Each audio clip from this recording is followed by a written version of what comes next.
Good evening and welcome to FSC TV. I'm Kate Murphy. And I'm Andrew Pauling. Tonight on FSC TV, Biloxi Blues opens, new pay-to-park machines in downtown Lakeland, and presidential impeachment inquiry opens.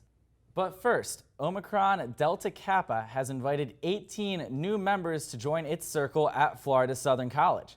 The invitation was initially meant to be extended at the fall convocation on Wednesday, September 4th, which was canceled due to the initial projected impact of Hurricane Dorian. The organization waited for Florida Southern to reschedule convocation, but after no date was announced, has released the acceptances to the college's student media. The following are the 18 new members to the Florida Southern Circle: Alexis Mace, Hannah Fleming, Alexis Page, Madison Lauderman, Samantha Hammondtree, Kaylee Busick, Alexander Moffitt, Madeline Walsh, Morgan Walsh, Ryan Peso, Mackenzie Filling, Medina Urs, Jonah Hager, Jamie Danisco, Christina Fleck, Connor Bly, Faith Peel, and Nikita Pearson. ODK President Carson Mitchell said that she is, quote, very excited to welcome these students who have been recognized for both outstanding scholarship and leadership across campus, end quote. Alpha Delta Pi's Philanthropy Week was held this past week from Monday until Wednesday, September 25th. The event featured different activities throughout the week, and the biggest event was Field Day, during which 8 participants from each sorority and fraternity participated in games such as tug of war, sponge races, balloon pop relays, and water balloon toss. Other sororities and fraternities will be hosting their respective philanthropy weeks throughout the semester so that students can learn about each organization's philanthropy and values. FSC Hillel, a club focused on bringing awareness, knowledge, and acceptance of the Jewish culture and religion to the greater FSC community, will be hosting a Rosh Hashanah celebration tonight at 5:30 p.m. in the Fannin Center. The event is open to all students and there will be food available. This event counts as a Service and Diversity Passport credit. Florida Southern College's men's ice hockey team is set to face off against the University of South Florida this Saturday at 2 p.m. at the Lakeland Ice Arena in the team's first home contest. This Saturday's matchup will be the first of 16 home games in the team's inaugural season. The Mocs will start off the year with a road contest at USF on September 27th before facing the Bulls in their home opener at 2 p.m. on Saturday, September 28th. In June, men's ice hockey was granted membership into the American Collegiate Hockey Association, the national governing body of non-NCAA ice hockey. Florida Southern will play in the ACHA Division III classification in the South Division.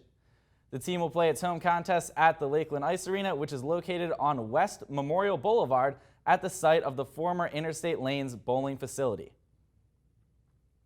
The men's and women's cross-country program will be competing at the FL Runners Invitational tomorrow at Holloway Park in Lakeland and the Roy Grayek Invitational in St. Paul, Minnesota on Saturday.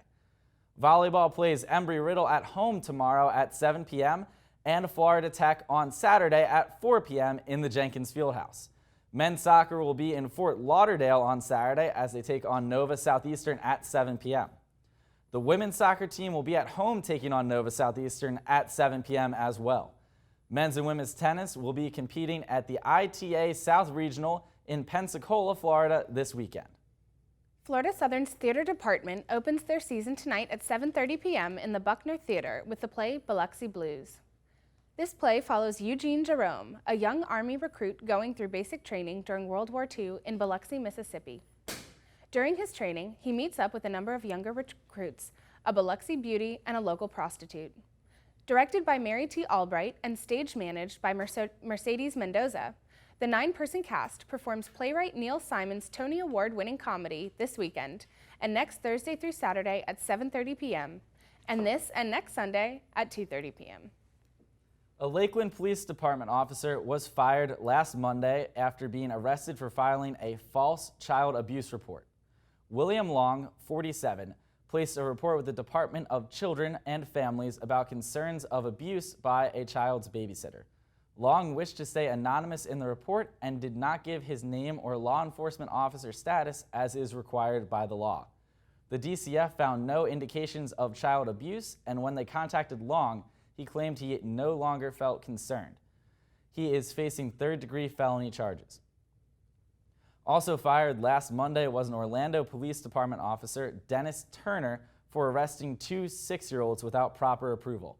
The unnamed children, one boy and one girl, will not be prosecuted for the misdemeanor battery charges against them.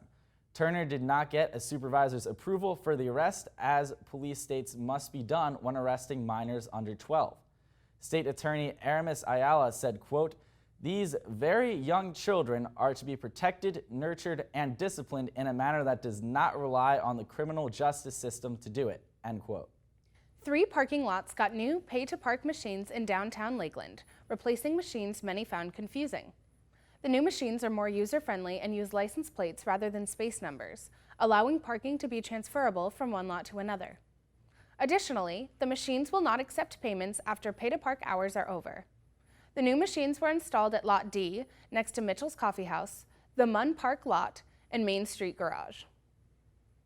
The Polk Museum of Art at Florida Southern College will be accepting select Polk County students ages 15 to 18 to take a tuition-free 6-week art course of their choice. The museum received a $2,500 grant to help with the Building Vibrant Communities through Teen Art Class Scholarship Program. Students who are interested in applying can do so by visiting the website www.polkmuseumofart.com/adult-classes. The fall application deadline is November 15th.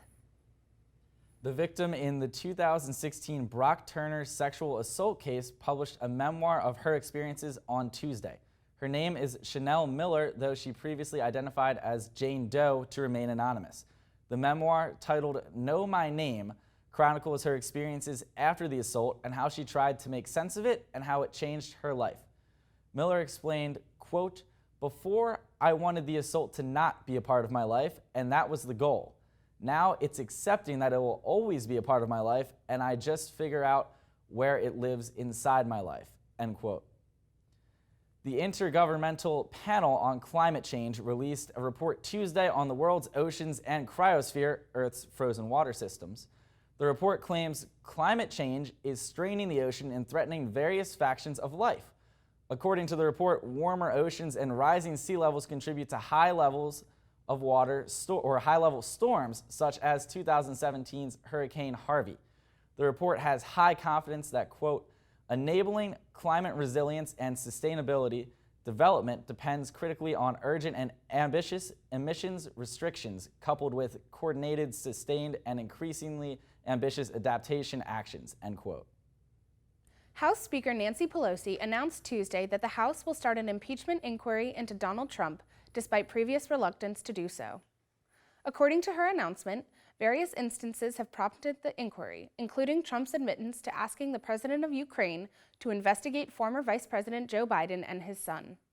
Pelosi stated, quote, "The president must be held accountable. No one is above the law," end quote. President Trump responded with a series of tweets afterward, calling the inquiry, quote, "a total witch hunt and presidential harassment," end quote. Mario Kart Tour app came out on September 25th for iPhone and Androids.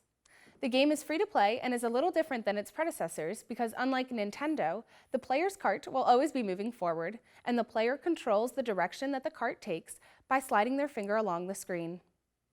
Although multiplayer mode isn't currently available in this version, the option is labeled as inbound on the app, so critics speculate that a multiplayer version could come out in the future. And that's your news for this week. We'll be back with you guys next Thursday at 5 o'clock. I'm Andrew Pauling. And I'm Kate Murphy. Until then, you can follow us on Twitter at TV_FSC or on Facebook at FSC TV.